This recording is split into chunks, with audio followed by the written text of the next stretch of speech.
E aí, já parou para pensar se a estrada que a gente está seguindo foi uma escolha nossa de verdade? Pois é. Hoje a gente vai mergulhar numa força que quase não se vê, mas que guia muitas das nossas decisões. O tal do efeito manada. Vamos tentar entender se a gente está no volante ou só seguindo o trânsito. E como é que se começa a desenhar um mapa próprio.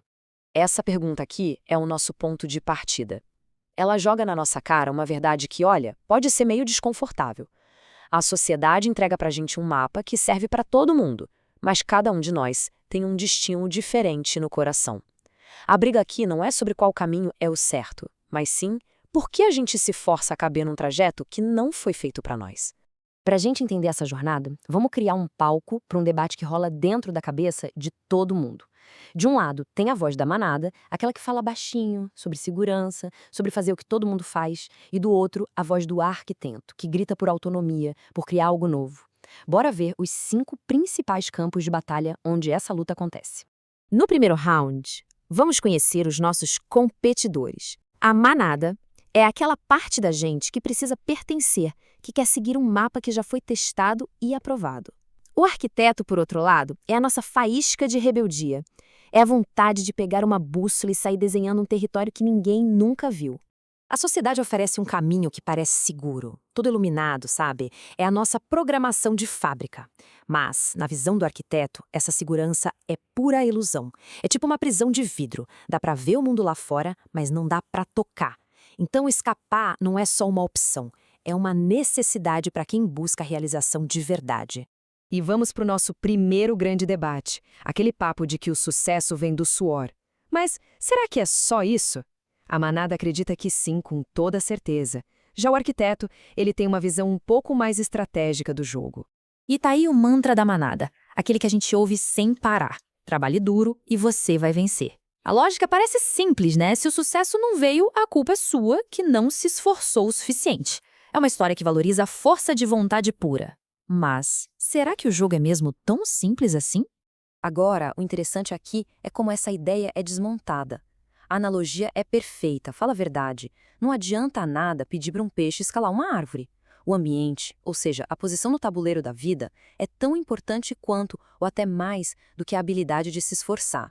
A diferença crucial é essa, olha só. A manada tenta empurrar a pedra morro acima sozinha, achando que a força bruta resolve tudo.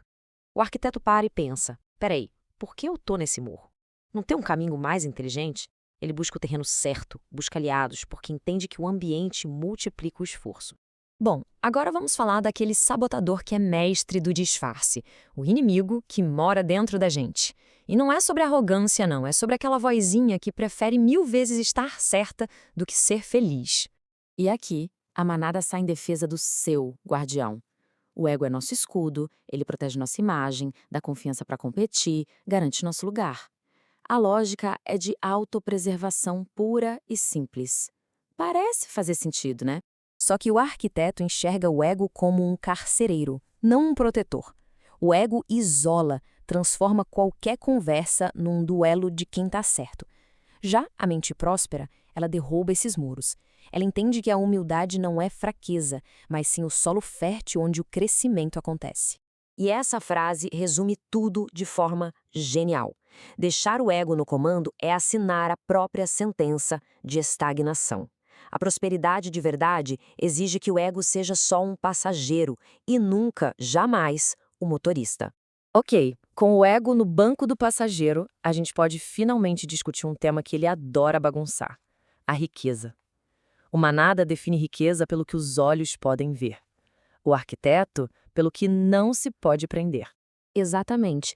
Para a mentalidade da manada, riqueza tem que ser visível. São os símbolos de status, as coisas caras que gritam para o mundo eu consegui. É aquela linha de chegada que, teoricamente, todo mundo quer cruzar. Mas aí o arquiteto convida a gente para olhar para a tal síndrome da piscina.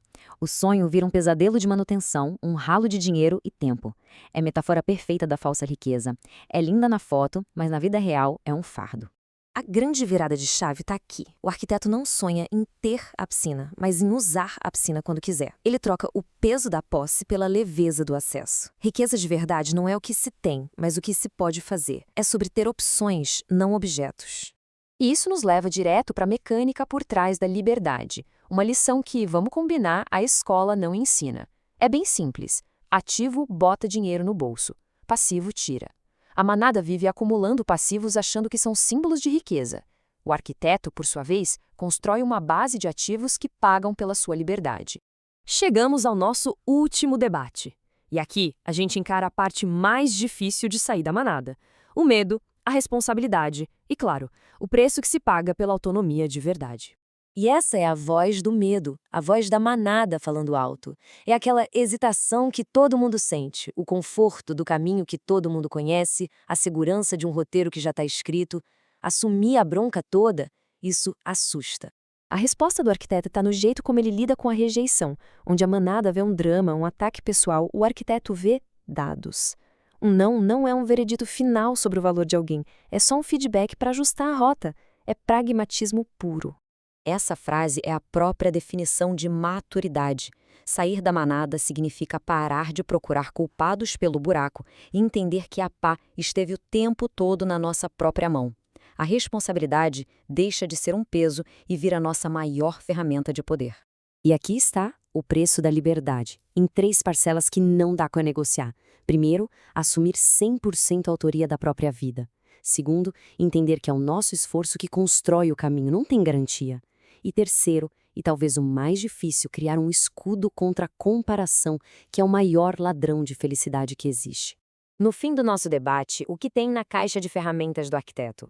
A coragem de questionar o mapa, a estratégia para escolher o jogo certo, a sabedoria para domar o ego, a clareza para definir riqueza como liberdade e, claro, a fluência para entender a linguagem do dinheiro. E agora, a pergunta final fica no ar, para reflexão mesmo. O roteiro que guia os nossos dias, ele está a nosso serviço ou somos nós que estamos a serviço dele? A resposta para essa pergunta é o que separa um passageiro de um arquiteto. E a escolha de qual caminho seguir? Bom, essa é inteiramente pessoal. Obrigado pela companhia nesta análise.